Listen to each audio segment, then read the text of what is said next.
अस्मद्गुरुभ्यो नमः। श्रीमान् वेंकटनाथार्य कवितार्किक केसरी वेदांताचार्यवर्यो मे सन्निधत्तां सदा हृदि।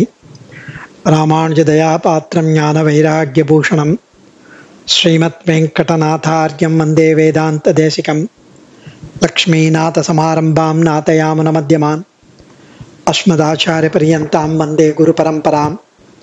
यो नित्यमच्युतपदाम्बुजयुग्मरुक्म व्यामोगतस्तदितराणाय मेने अस्मद्गुरोर्भगवतोस्य दयैकसिन्धोः रामानुजस्य शरणौ शरणं प्रपद्ये। श्रीवत्सचिन्नमिश्रेभ्यो नमभुक्तिमधीमहे यदुक्तयस्त्रयी कंठे यान्ति मंगलसूत्रताम्। स्वामी श्री कुरत्ताழ்வானுடைய ஸ்ரீ வரதராஜஸ்தவம் நேற்றைய ஸ்லோகம் 71வது ஸ்லோகம் அனுபவித்தோம். அதில் நிருசிம்மாவதார பெருமையை, அது உன் சர்வேஸ்வர தன்மையை பிரகடனப்படுத்தும். அது ரொம்ப ஆச்சரியமாக உன்னுடைய சர்வேஸ்வர தன்மையை எங்களுக்கு சொல்லித்தரும் போலும் என்று முதல் ஸ்லோகத்தை ஆஸ்ரித பாரதந்திரியம் பற்றி சொன்னார் சுவாமி. இதில் பரத்வத்தை அனுபவிக்கிறேன் அப்படின்னு ஆழ்வான் போன ஸ்லோகத்தில் அனுபவித்தார். இதுவரைக்கும் தேவாதிராஜனிடம் சரணம் புகும் நிலையில் துவயத்தின் ஸ்ரீமன் நாராயண சரணவ் என்ற பகுதிக்கு விளக்கம் அருளி செய்தார். இதுவரைக்கும் இனிமேல் மேல 72வது ஸ்லோகத்திலிருந்து 18 ஸ்லோகங்கள் அவர், அதாவது சரணம் பிரபத்யே என்ற பதங்களின் வியாக்கியானமான சரணம் புகுகை, அந்த புகுவதற்கு முதல் 8 ஸ்லோகங்களில் தன்னுடைய பாப மிகுதியை விஞ்ஞாபிக்கிறார். ஆளவந்தாரும் எம்பெருமானாரும் பிரபத்திக்கு பின் இந்த பாப மிகுதியை அனுசந்தானம் செய்வர். ஆழ்வார்கள் முன்னும் பின்னும் இதை அனுசந்திப்பர். ஆழ்வானும் முன்னும் பின்னும் அனுசந்திக்கிறார் போலும். இதுல ரொம்ப ஆச்சரியமான ஸ்லோகம் நைச்சானுசந்தானம். 18 ஸ்லோகங்களில் எப்போதும் கெட்டவைகளிலேயே ஈடுபடும் மனமுடையோர்களின் நிலையை நைச்சானுசந்தானம் என்ற முகேன, நைச்சானுசந்தானம் என்ற ஒரு விதமாக தம்மை நிதர்சனமாக காட்டி அருள்கிறார். அது அவருக்கு அப்ளிகபிள் இல்லை, நமக்கு, அடியேனுக்கு. அதிலும் அடுத்த 8 ஸ்லோகங்களால் சரணம் பிரபத்யே என்ற பகுதிக்கு விளக்கமாய் அருளி செய்கிறார். ஸ்லோகத்தை அனுபவிச்சுட்டு பதவுரை அனுபவித்து வியாக்கியானங்கள், ரொம்ப ஆச்சரியமான வியாக்கியானங்கள் அனுபவிக்கலாம். தாபத்ரயீமயதவானலதஹ்யமானம் முஹ்யந்தம் அந்தம் அவயந்தம் அனந்தனைவ ஸ்தாத்தும் பிரயாத்தும் உபயாத்தும் அனீஷமீஷ ஹஸ்தீஷ திருஷ்டியமிருத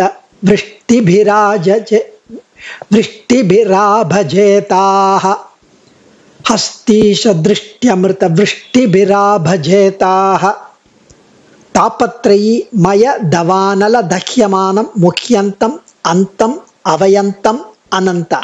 எவ்வளவு ஆச்சரியமான வார்த்தைகள் ஒவ்வொன்றும். அதாவது தேவாதிராஜனான அர்ச்சா திவ்யமங்கள விக்கிரகம், அதுதான் ஸ்ரீ காஞ்சிக்கு இறங்கி வந்த பரதத்துவம் என்று இதுவரை அனுசந்தித்த ஸ்ரீ குரத்தாழ்வான் அந்த பரதத்துவத்தை சரணாகதி பண்ணுவதுதான் உய்யும் வழி, உய்யும் ஆறு என்று உணர்ந்தவர். அதனால் இந்த ஸ்லோகம் முதலாக சரணாகதியை தொடங்குகிறார். கார்பண்யம், ஆக்கிஞ்சன்யம் ஆகிய விஷயங்கள் இதிலிருந்து பேசப்படுகிறது நைச்சானுசந்தானத்துடன். அகில ஜகத் சுவாமின் சர்வசேஷியாக விளங்கி எல்லாரையும் எல்லாவற்றையும் நியமித்து காக்கும் வரதராஜா, காப்பவனே, என் இழிவான ஆபத்தான நிலையை சற்றுப்பார். தாபத்ரயம், ஆத்தியாத்மிகம், ஆதி பௌதிகம், ஆதி தெய்வீகம் என்று பிறப்பெடுத்தவர்க்கு இந்த 3 வகையான துன்ப மூலங்கள் உண்டு. இந்த 3 நெருப்புகள் ஊழி நெருப்பு போல என்னை எல்லா பக்கங்களிலும் சூழ்ந்து கொண்டு இந்த 3ம் இடைவிடாது என்னை தபித்து வருகிறது, என்னை காய்ச்சி என்னை உருக்கி வருகிறது, எரித்து வருகிறது. அந்த தாபம், அந்த தபித்து வருகிறது. எந்த புறத்திலும் இந்த கொடுமையிலிருந்து விடுபட்டு வெளியேறும் வழியே இல்லை. அது மாத்திரமில்லை, அப்படி ஓட முயற்சியாவது பண்ணலாம்னு பார்த்தா அதற்கு அசக்தன். என்னிடம் வலிமையும் இல்லை, வல்லமையும் இல்லை. இந்த நெருப்புக்கள் ஏதாவது ஒரு நிலையில் ஓய்ந்து போகுமோ என்று எண்ணவும் வழி இல்லை. ஏன்னா இது ஓயாமல் என்னை பீடித்து கொண்டே உள்ளது. இந்த நிலையில் எனக்கு எந்த விதமான வழியும் இல்லை என்று இருந்து ஐயனே உன் தாள் பற்றுகிறேன். வேறு கைமுதல் இல்லாமல், வேறு வழி இல்லாமல், ஆக்கிஞ்சன்யன், வேறெதுவும் கதி இல்லை, காப்பார் வேறெவரும் இல்லை என்று உணர்ந்தவனாய் உன் அடிகளை சரணம் பற்றி கிடக்கிறேன். ஆதலால் உன் கருணை கண் கட்டாட்சம் என்ற அமிர்த மழையை என் மீது பொழிந்து உன் அருள் வெள்ளத்தில் என்னை மூழ்கச் செய்து இந்த நெருப்பையெல்லாம் அணைத்து போகும்படி செய்வாயாக. அது ஒன்று மட்டுமே என்னை இந்த இழிந்த ஆபத்தான நிலையிலிருந்து காப்பாற்றும் ஒரே வழி. எவ்வளவு ஆச்சரியமான விஷயம்!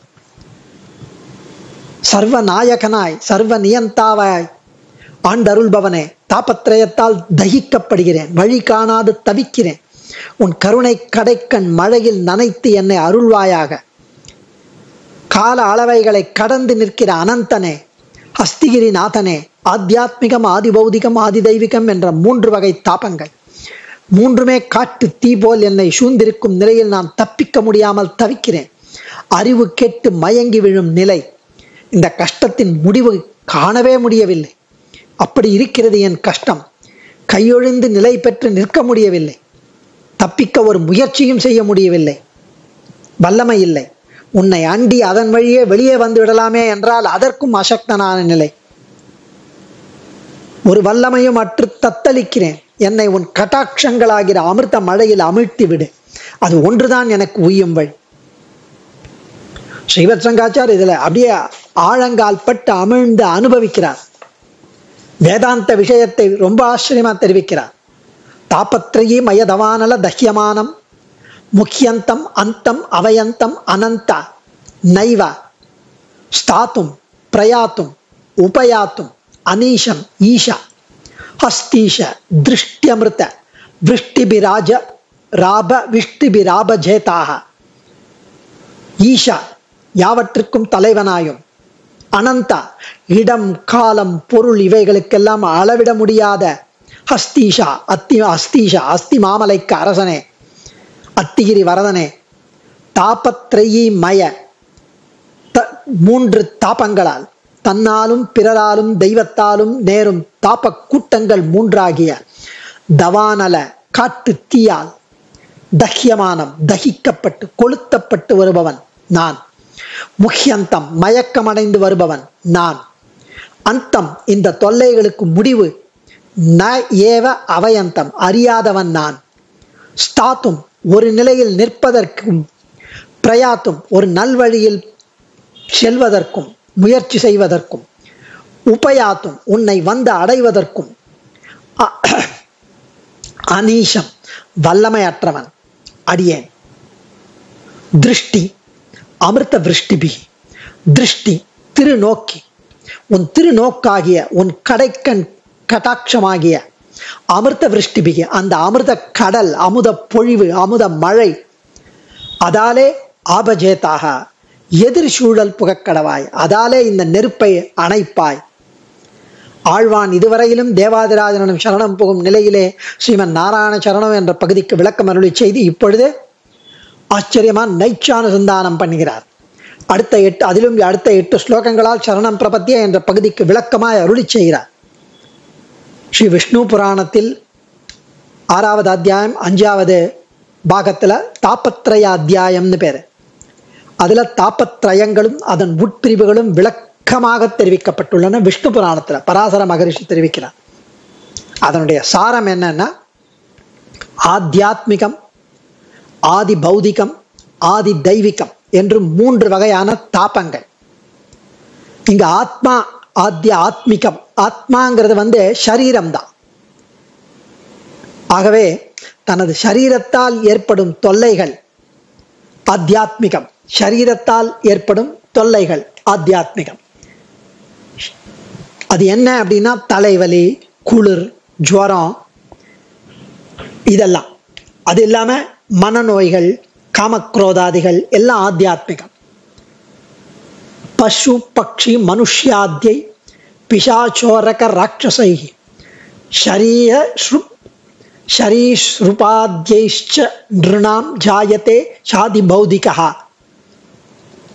அதாவது இந்த மனதில் ஏற்படக்கூடிய காம, குரோத, பய, துவேஷ, லோப, மோக, விஷாத, சோக, அசூய, அவமான, ஈர்ஷ்ய, மாத்சரியம் எல்லாம் ஆத்தியாத்மிகம். பசு பக்ஷி மனுஷன், பிசாசு, பாம்பு, அரக்கன், உடும்பு முதலியவைகளால் ஏற்படும் தொல்லைகள் ஆதி பௌதிகம். அதாவது இந்த மீதி விஷயங்களால் ஆதி பௌதிகம். தன்னாலும் பிறராலும் தெய்வத்தாலும் ஏற்படும் திரயம். ஆத்தியாத்மிகம் தன்னால், தன்னுடைய சரீரத்தால். பிறரால் அப்படின்னா பசு பக்ஷி, மீதி மனுஷார்கள், பிசாசு, பாம்பு, அரக்கன், மீதி ஜந்துக்களால், மீதி உயிரினங்களால் ஏற்படும் தொல்லைகள் ஆதி பௌதிகம்.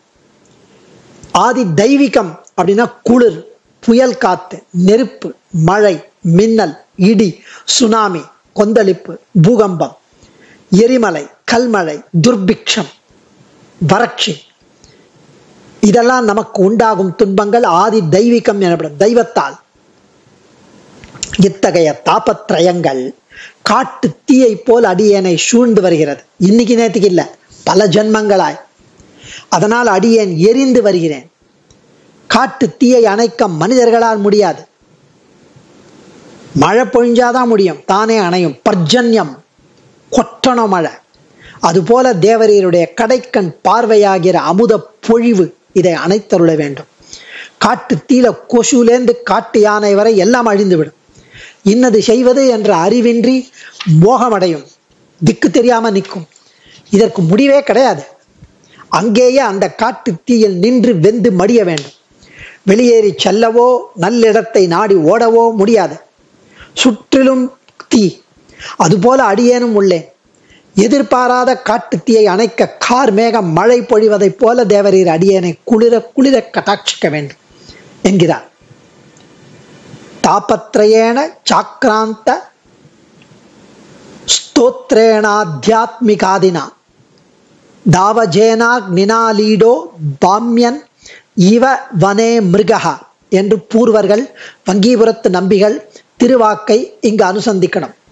இந்த தாபத்ரயங்களால் தொல்லைப்பட்டவர்கள் மகர்ஷிகள் கூட கதி கலங்கி வரும்போது நம்மெல்லாம் என்ன கதி?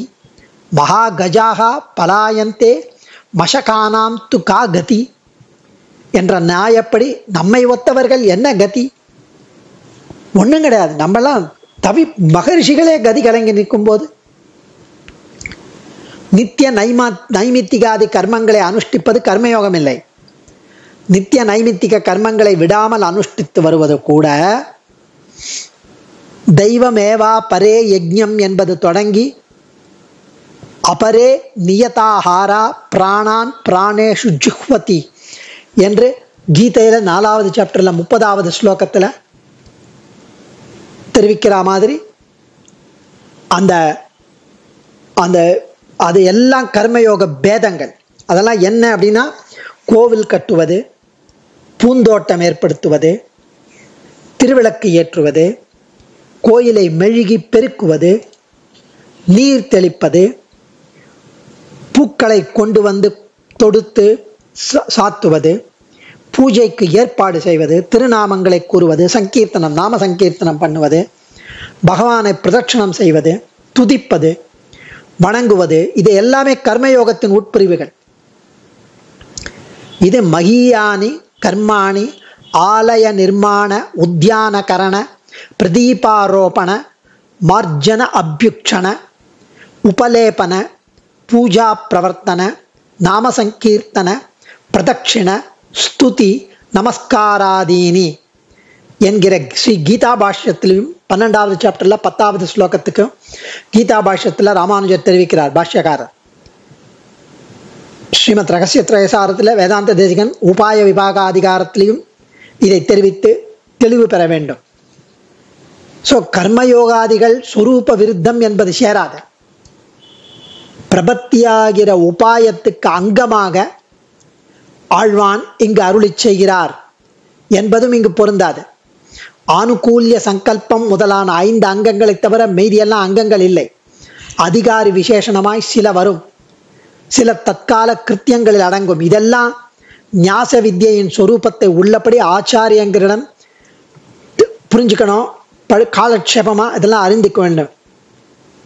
அதனால்தான் இங்கு ஆழ்வான் ஸ்தாத்தும் பிரயாத்தும் உபயாத்தும் என்கிறார்.